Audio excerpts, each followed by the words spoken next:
With city developers की खास पेशकश। जहांगीर पीर दरगाह से 2 किलोमीटर पहले आबादी के बीचों बीच वेंचर 6,000 रुपए पर स्क्वायर यार्ड, नकद या आसान अकसात पर।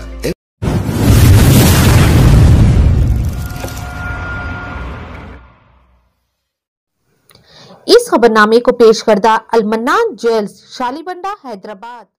इलेक्शन की सरगर्मियां एक तरफ तो इनकम टैक्स ओहदेदारों की रेड की हलचल एक तरफ। जी हां, तेलंगाना भर में असेंबली इलेक्शन के लिए अब सिर्फ 5 ही दिन बाकी रह चुके हैं, मगर उससे पहले एक बड़ी खबर सामने आ रही है।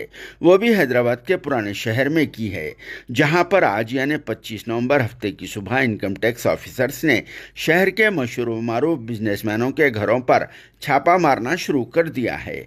और इन बिजनेसमैनों का पॉलिटिकल लीडर से गहरा ताल्लुक भी बताया जाता है। और इन बिजनेसमैनों पर यह इल्ज़ाम आयद है कि ये लोग इलेक्शन के दौरान पॉलिटिकल पार्टीज को फंडिंग कर रहे हैं। हालांकि कोड ऑफ कंडक्ट नाफिज हो चुका है और कोड ऑफ कंडक्ट की वजह से भारी रकूमात की नकल व हरकत पर बैन भी रहता है, मगर फिर भी इसके बावजूद गैर कानूनी तौर पर इलेक्शन के दौरान ये बिजनेसमैन्स पॉलिटिकल पार्टीज को कैंपेन के लिए भारी फंडिंग कर रहे हैं। इस बात का इल्म होते ही शायद किसी ने दबा के ऊपर के लेवल पर इसकी इन्फॉर्मेशन पहुंचा दी होगी और फिर हो सकता है बड़े लेवल पर से ग्रीन सिग्नल मिलने के बाद ही इन बिजनेसमैनों के घरों पर छापे मारने का सिलसिला शुरू हो चुका है। और इस खबर के आम होते ही सभी लोगों में खलबली मच गई और फिर इलेक्शन के रिजल्ट से पहले ही कुछ और मामले का रिजल्ट सामने आ रहा है और ये खबर सभी के लिए चर्चा का मौजू भी बन चुकी है। मगर इस खबर से इलेक्शन कैंपेन और दूसरे कामों पर कोई इफेक्ट नहीं पड़ेगा। हाँ, अलबत्ता ये हो सकता है कि इलेक्शन की मार्केट ज़रा टाइट हो जाएगी और जहाँ जहाँ पहुँचना है वहाँ नहीं पहुँचेगा।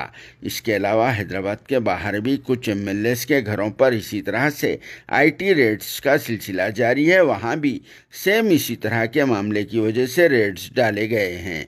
मगर एक बात समझ में नहीं आ रही है कि आखिर किसने ये काम किया होगा।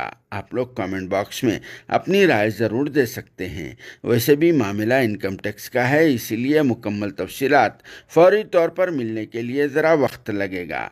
पार्ट 2 में मज़ीद तफसीलात को अपडेट किया जाएगा। जब तक के लिए दूसरी खबरों से काम चला लीजिए।